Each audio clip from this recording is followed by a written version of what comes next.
Hello, brothers and sisters of light and dark. Welcome to my page. I want you to talk about common sense, and I try to keep it down under the nitty gritty, under 10 minutes.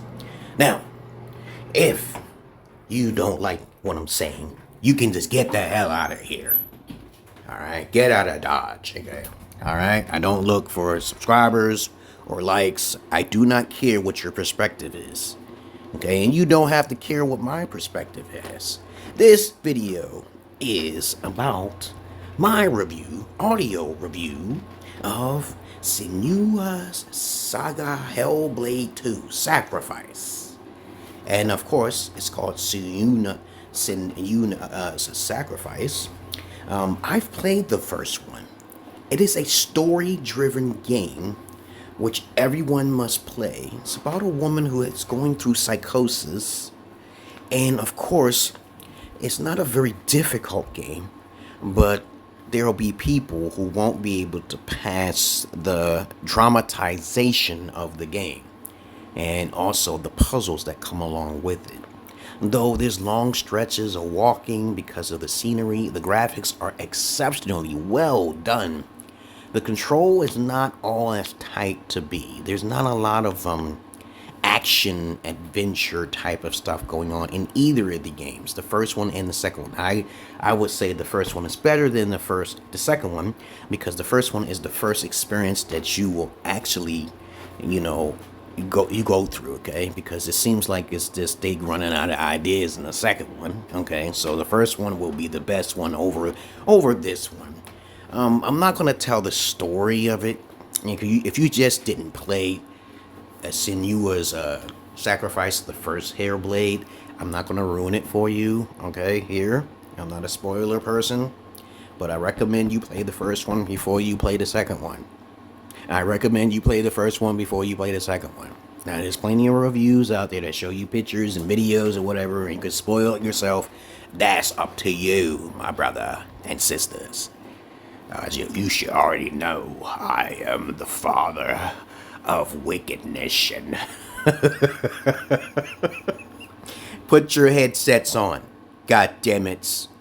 Put your goddamn head. It's a psychological game. A story-driven game that must be played. And anyone who says otherwise, they can just go get teabagged. Okay, alright? Other than that, it is a great game. The first one gets a 9. The second one gets an 8 because it could have been longer. It could have did more things to it. But the graphics are definitely more beautiful than in the second one than in the first one, obviously. It's 30 frames per second, which is very cool. But to me, I don't look at that. I look at how much effort they put into it. Okay? And when I see these graphics in the second one, my mind is so blown. Okay? I found everything in the game. I found all of the secrets, but there's no alternate endings, which I'm completely disappointed in, okay? I think the first one had 1 or 2 endings too, but I found all of the secrets, okay? I usually go back and forth, looking in nook and crannies. I'm a completionist. That's just who I am. I recommend to play the first one before you play the second one, alright? And I ain't gonna show you no videos or no footage because it's that good. Controls is very simplified, very easy. There's a focus button, but if you don't focus on her mirror glowing when it's at full strength, you will be served. You will not get past of anything because you're too stupid, okay, alright? You're too stupid to look at the control settings, okay? Even in the first one, it doesn't tell you when the mirror glows. Okay, I think it does. Maybe I forgot, but I'm pretty sure I may have clipped over it. But when the mirror glows bright, okay, you can actually use focus button to completely eradicate an enemy. And you're going to have to do a couple dodges to get it built up.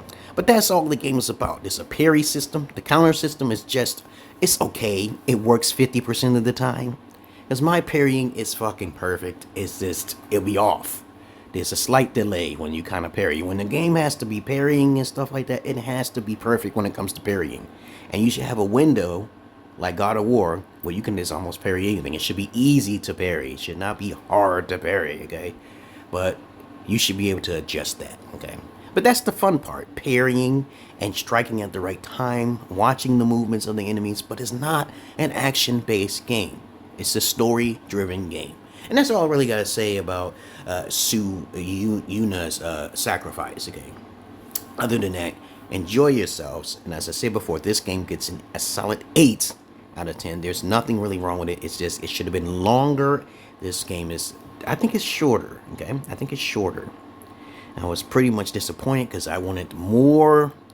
I wanted more of stuff, okay? There's some things in the game they should have added more of in the game. There are long walking bouts, which are definitely beautiful, but they could have added some more things in there. But I think they're just running out of ideas, okay? Because I thought they was going to do some other stuff, you know, like some of the voices come out of your head to attack you, okay? Nope. But I can't give my ideas and my perspectives. I thought that since she's going through so much psychosis, there's some other stuff that could be going on, okay? There's hallucinations in the game, okay, sure. But they could have added more things to it, but they did not, like the first one. The first one had some elements to it that will scare the shit out of you, all right? Other than that, that's all I really got to say, because I'm not your average man. I'm not your Peter Pan. And you have a nice day. Peace.